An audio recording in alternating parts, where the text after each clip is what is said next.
Salam kebajikan, Wei Te Tung Tien. Bagaimana Tocin sekalian, apakah hari ini dipenuhi dengan kebahagiaan? Pak Simon mengatakan, yes, katanya. Memang hidup kita itu sebetulnya pilihan, Tocin. Apakah kita bahagia atau tidak, kita yang memilih sebetulnya. Jadi kita yang memilih bagaimana menyikapi suatu situasi.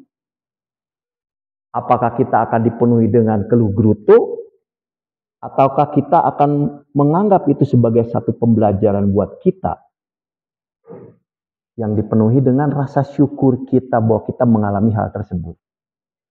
Mungkin Tocin sekalian mengatakan, oh Pak Uung bisa aja. Iya, tapi itu kenyataannya. Pada saat kita mengalami sesuatu yang mungkin di luar dugaan kita, misalnya mengalami kebangkrutan, apa sikap kita? Ada orang-orang yang jatuh dan tidak pernah bisa bangun lagi.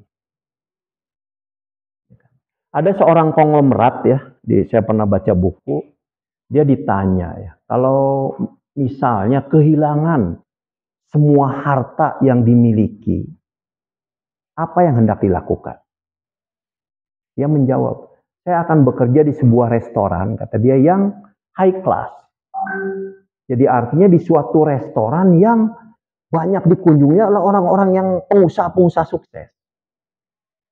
Terus kenapa? Kata dia, karena dengan begitu saya bisa menguping pembicaraan mereka. Sehingga saya bisa kembali membangun bisnis saya dan mencapai keberhasilan. Beda sikapnya. Banyak orang-orang yang pada saat mengalami kesulitan yang luar biasa, dia menggerutu. Nabi di dalam salah satu sabdanya juga mengatakan, ya, kalau kaya nggak sombong itu mudah, kata dia. Tapi kalau miskin tidak menggerutu itu sukar. Ya kan? Lalu gimana kalau pada saat miskin kita bergembira, itu yang baik. Pada saat kita kaya tetap menyukai kesusilaan, itu yang the best.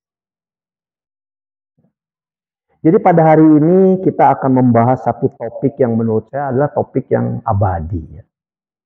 Jadi bagaimana kita tuh menjalankan kebajikan untuk meraih rezeki. Saya tambahin, dan lebih dari itu. Ya. Kenapa saya menambahkan dan lebih dari itu?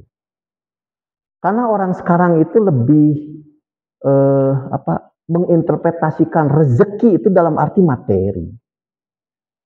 Jadi kalau kita mengatakan gimana rezekimu hari ini, waduh bagus nih, tadi saya mendapatkan jualan seperti ini, ya kan? Dan sebagainya. Bahkan sekarang ini ya di dunia yang sangat tanda kutip materialistis, ya. Dengan pada saat sinsiah aja apa sih ucapan kita? Ya masalah kekayaan, kungsi facai, ya kan? Ya semoga kaya, ya kan? Jadi menurut saya itu suatu downgrade di dalam pengertian rezeki sebetulnya. Tapi biarlah kita mengikuti apa yang ada di dalam pemikiran masyarakat. Ya. Jadi saya beberapa hari yang lalu mencoba mencari di dalam kitab Susu Ucing kata rezeki. Ya kan? Saya cuma menemukan satu kata rezeki itu. Cuma satu di dalam kitab Susu Ucing, yaitu adanya di Lici. Dan itu juga mengenai sembahyang terhadap Houchi. Ya. Houchi itu adalah seorang menteri pertanian pada saat zaman Yao dan Sun. Ya. Beliau adalah nenek moyang dari Raja Wen. Ya. Jadi ini, ya, cuman itu. Maka di dalam kitab Susu kalau kita baca ayatnya bahwa memang Nabi jarang membicarakan mengenai keuntungan, kata dia. Yang beliau bicara mengenai firman, mengenai cinta kasih. Ya. Tetapi jangan keliru ya. Agama Konghucu tidak pernah mengajarkan kepada kita menjadi orang yang memisahkan diri dari materi. Nabi Konghucu tidak pernah mengajarkan begitu. Karena agama pada hakikatnya adalah mengajarkan kita berhasil dalam arti jasmani dan rohani. Karena manusia adalah makhluk jasmani dan makhluk rohani. Kalau kita sudah menjadi makhluk rohani doang, namanya udah bukan manusia.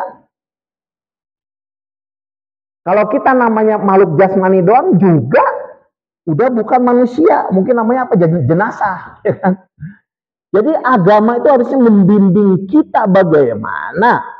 Ya, agama adalah bimbingan untuk menempuh tau atau menempuh jalan suci. Apa jalan suci itu? Adalah hanya mengajarkan kita menjadi orang yang sukses dalam arti rohani? Tidak.